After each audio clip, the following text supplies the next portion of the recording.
want to invite one very good friend of Aasra, Mr. Daljit Singh, President Fortis Healthcare Limited, to share his thoughts with us. Mr. Daljit Singh, please.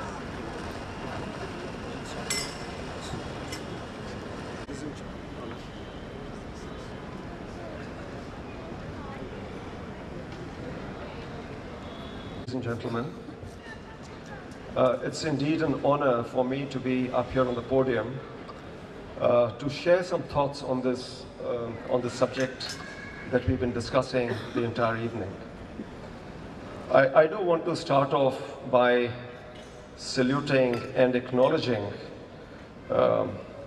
people like Komal, people like Paraplegic, people like Manoj, people like Pinky, Amjad, Deepak, people like Major Aluwalia, a personal hero. I read his book many, many years ago. A person who has achieved the pinnacles of success. People only dream of doing things that he did at the time that he did. He did it in the 60s when climbing Everest was totally unheard of in conditions that were absolutely staggeringly different and very, very difficult. And then a few months later, he was down.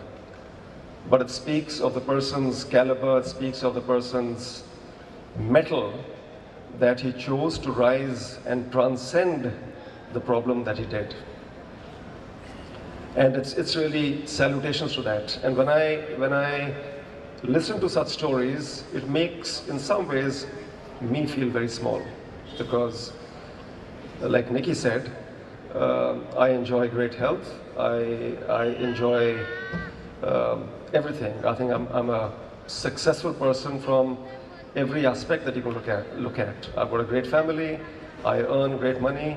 Have all the comforts, and yet there's something vitally missing. So when we look at people who have made it in spite of very significant problems, it makes you think about what your purpose in life is and how do you want to equip yourself going forward.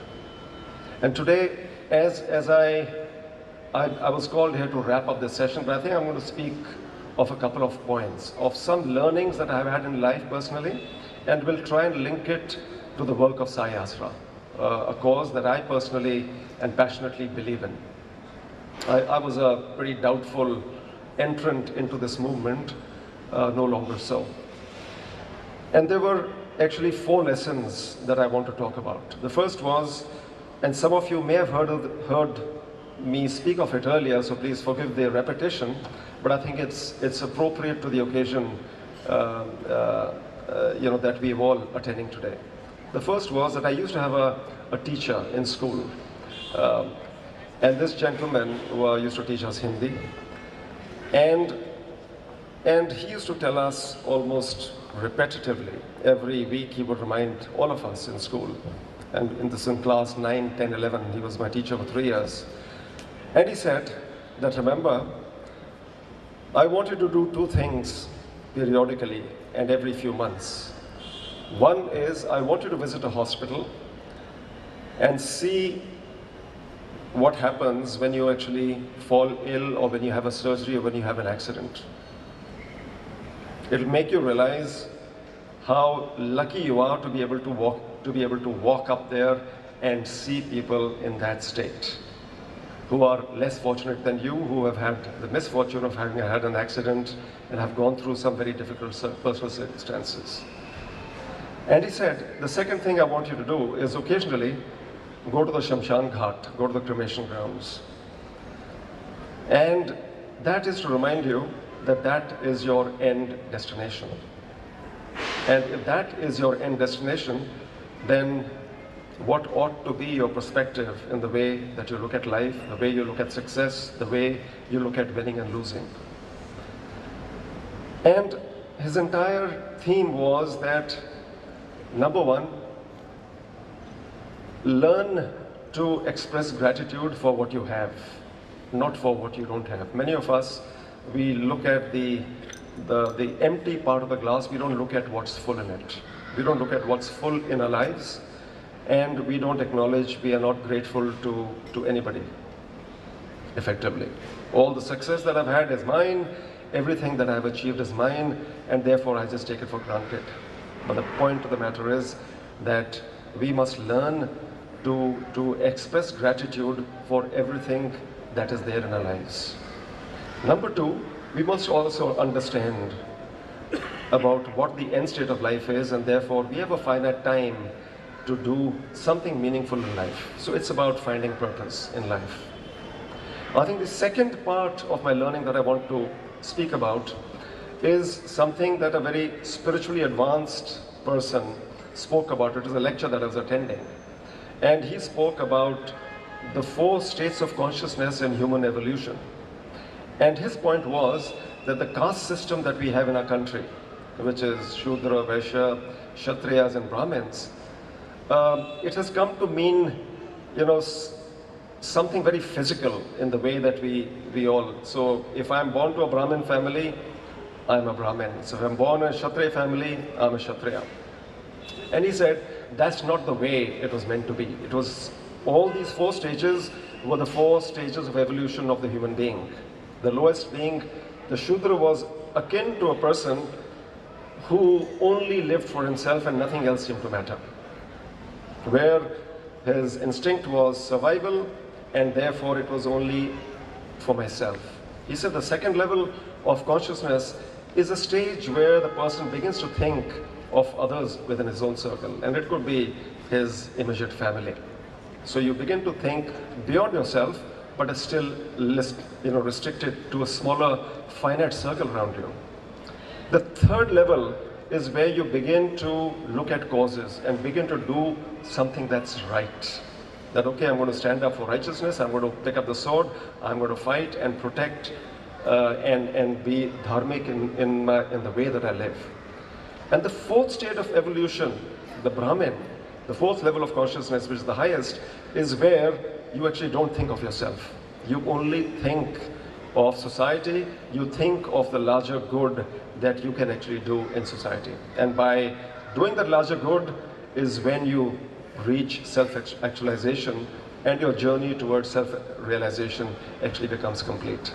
So that was a second major learning for me, personally speaking. The third was to do with the power of vision. I was, several years ago, at a management training workshop. There was a video that I saw, and that video remains as vivid today as it was, I think, almost 20 years ago that I saw it. And the person there who's narrating it in the first person says that I woke up in the morning, it was still dawn, the sun had not come up, but there was a bit of light, that we could see in the distance. So he says, I started walking towards the beach. And on the beach, I suddenly began to see a figure, a very athletic and very beautiful figure.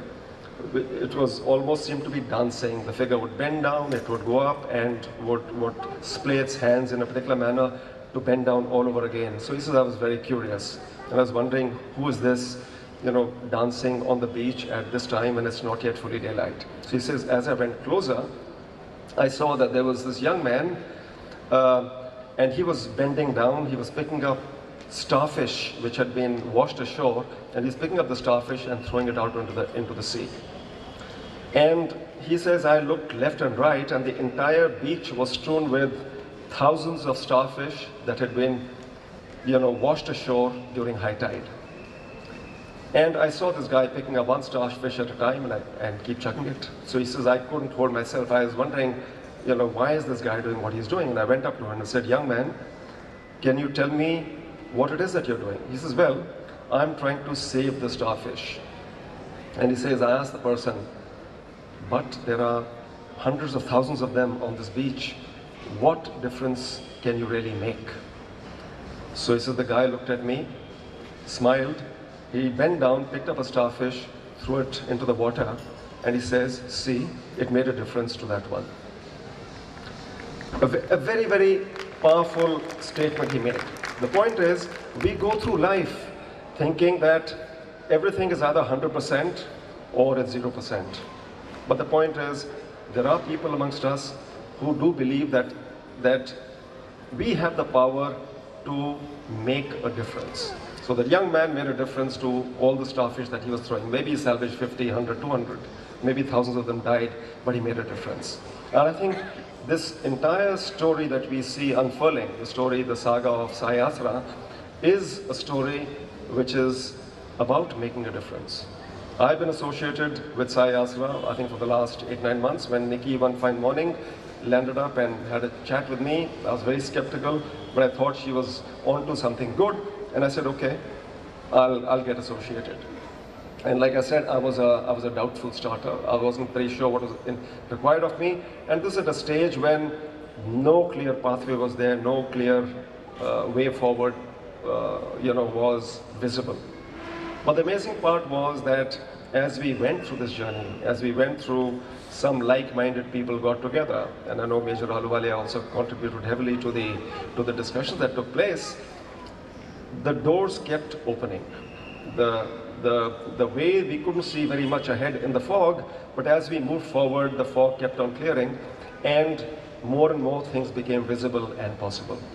And today, we are at a stage that we have a beautiful place in Chandigarh on Madhya Marg, which is as central Chandigarh as you can get to, a space which is a few acres, and a majority of that space is actually being hired by Aasra. And that's being converted into a full-fledged rehabilitation come home for paraplegics, quadriplegics, to really serve this community, to create a first wholesome center in our own country to serve people with such disabilities, people who don't have the means to get treatment for this sort of a problem. You've already heard stories.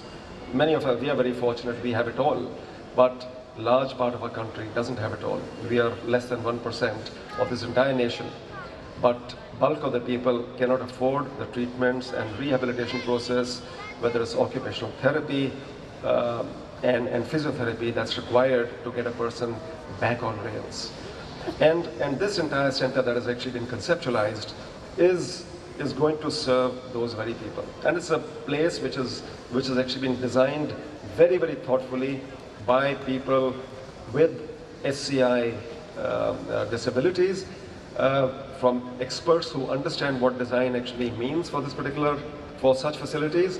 And we intend this place to actually open up sometime in the month of early April. Work is going on full swing, and I think with God's grace, with your good wishes, this place is going to see the light of day in the next 3 months. And I think the purpose that what it actually